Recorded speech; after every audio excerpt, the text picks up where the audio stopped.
Yo cuy, cerita yandere emang banyak banget peminatnya. Ada yang suka lihat ekspresinya yang sadis, ada yang suka gitu sama ceritanya yang seru, bahkan suka sama sifatnya. Ya kebanyakan cerita yandere itu nampilin sifat yang terobsesi banget gitu sama pasangannya. Tapi apa jadinya jika seorang yandere tersebut terobsesi kepada ayahnya sendiri cuy? Makanya berjudul Oka Heri Papa. So langsung aja Mayan Manga Yandere.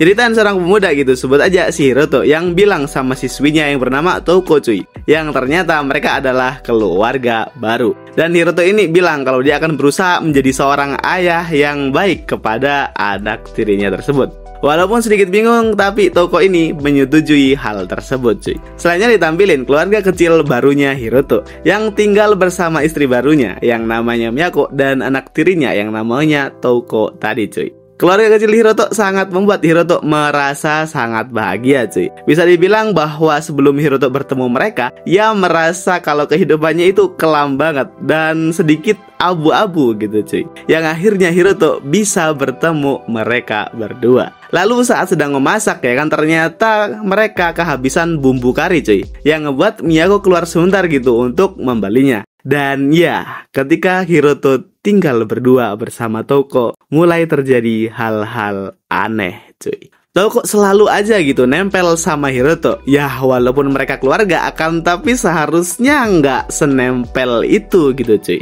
Dan ya Hiroto sedikit memberi jarak gitu untuk Touko cuy. Akan tetapi Touko semakin nempel sama Hiroto. Hiroto yang kaget bilang kalau seharusnya Touko gak boleh terlalu manja gitu cuy. Touko bilang kalau dia gak sedang manja. Akan tetapi secara tiba-tiba Miyako datang yang membuat Touko berubah drastis menjadi anak yang sewajarnya cuy. Hiroto yang masih kaget merasa sedikit shock gitu cuy. Akan tetapi Hiroto menganggap kalau Touko hanya kesepian aja dan berusaha mengiraukan kejadian tersebut cuy. Setelah itu mereka akhirnya makan malam dan mereka membahas Touko yang ikut dalam klub soft tennis. Serta Touko bilang kalau dia itu meminta Hiroto buat menonton pertandingannya suatu hari nanti. Setelah tiba-tiba ada telepon yang mengharuskan Miyako ini mengangkatnya cuy. Dan ya saat tinggal mereka berdua di meja, Touko bilang kalau biasanya semua gadis itu akan mengajak pacarnya cuy. Akan tetapi itu lebih baik jika yang menonton pertandingannya adalah Hiroto sendiri. Miyako yang selesai mengangkat telepon bertanya apa yang mereka bicarakan. Dijawab sama Touko kalau itu rahasia dan bilang kalau dia sama ayahnya sudah akur gitu cuy, dengan senyuman yang bisa gua bilang serem. Dan ya saat malam tiba, Hiroto ingin membicarakan tentang Touko kepada si Miyako cuy, kalau itu mengganggunya. Dan ya istrinya merasa bersalah gitu karena Hiroto secara tiba-tiba ya kan harus menjadi seorang ayah. Dikarenakan Hiroto yang gak ingin membuat istrinya ini tersinggung, alhasil Hiroto tidak jadi gitu membicarakan hal itu dan menegaskan kalau dia itu gak ngerasa keberatan dan sangat mencintai keluarga barunya cuy, yang menjadi malam bahagia bagi mereka berdua. Akan tapi di balik kebahagiaan itu ternyata di balik pintu ada Miyako yang sedang memantau mereka berdua cuy. Secara logika sangat gak mungkin gitu seorang anak yang sedang memantau orang tuanya yang sedang begituan cuy.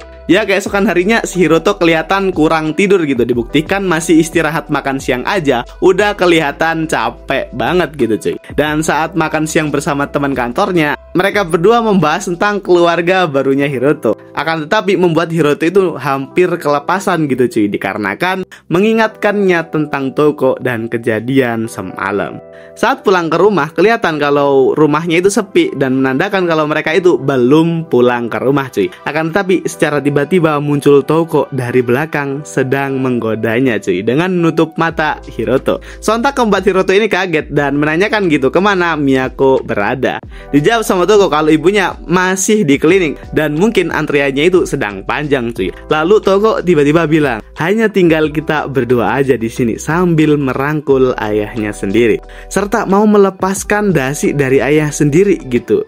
Yang udah nggak selayaknya gitu seorang ayah dan anak melakukan hal itu cuy. Dikarenakan hampir terlalu jauh gitu, Hiroto mencoba menghentikan hal itu dan nyoba jelasin kalau mereka walaupun seorang keluarga ya kan, tapi sebagai ayah dan anak harusnya ada batasannya cuy.